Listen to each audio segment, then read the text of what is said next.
Team, it's Mr. Z, and today we're going to continue to write equations of quadratics. Take a moment, see for yourself. Do you recognize these forms? Can you write it from memory? Pause the video, go ahead and test it for yourself.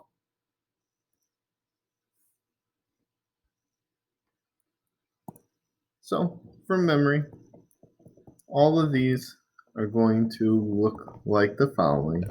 ax squared plus bx plus c, f of x is equal to a times x minus root 1 times x minus root 2.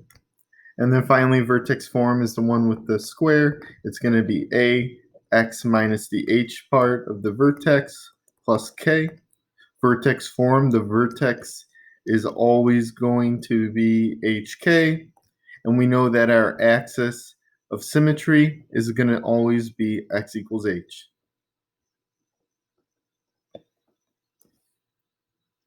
So previously, we've been creating a quadratic function with roots of 4 and negative 8 that is concave down. The key information is this part, roots of 4 and negative 8, and concave down. Since it gives me the roots, it makes me want to write it out in factored form for ease. And I'm going to go ahead and just replace some values. F of x is going to be equal to a, concave down. I need to pick a negative value, so I'm going to choose negative 1 because this is going to cause it to be concave down. X minus the root of 4, x minus the root of negative 8. The only thing I need to do before I'm done is simplify this and rewrite it so that it's ready and worthy for my boss to turn in.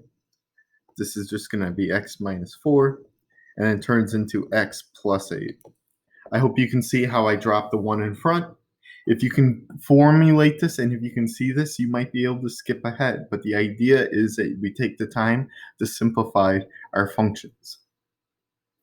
Okay, that's where you should be.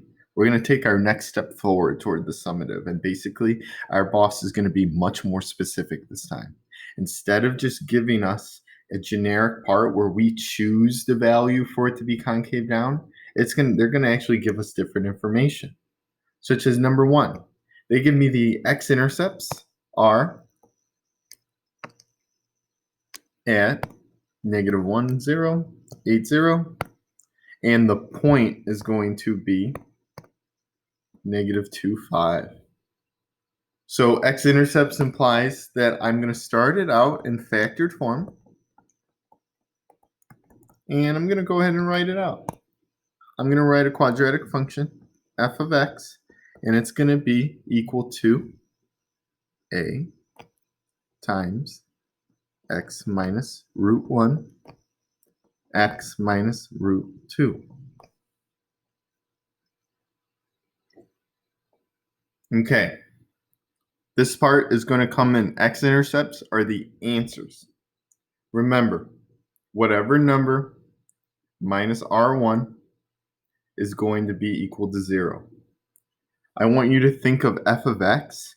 Instead of thinking of it as this weird starter, remember, it's the same thing as saying y. F of x is the same thing. It's talking about the output, the answer to the function, the numerical value that is reached. Having this representative will make this seem a little simpler. Normally, we set up our two equations where it's going to be, in the past, it would be like 0 is equal to x minus root 1. That might be a number. It might be like x minus 2. And then you would solve. So when I'm looking at this, watch how I set it up. X, y. X, y. X minus root 1 is equal to y.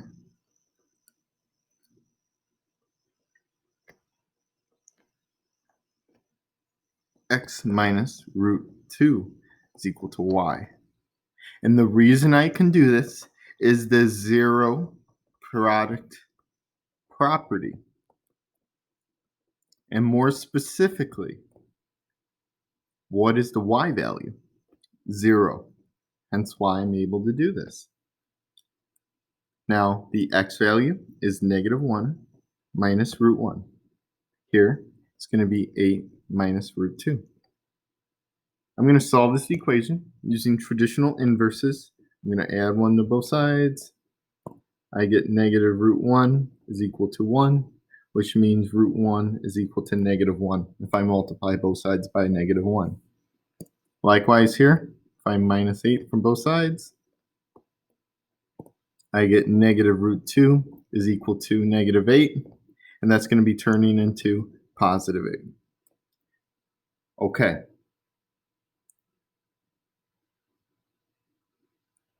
Notice what happened. I'm connecting everything together, our solving, and now our word problems. I could not just go ahead and plug it in like the above problem. And I want to really take a moment to emphasize why and the difference between one and our warm-up problem. Notice how they gave you the roots. These roots were not in coordinate form. The roots are the answers. Now, the x-intercepts are the answers in a way, but they're not exactly how we think. For example, let's go ahead and plug these in.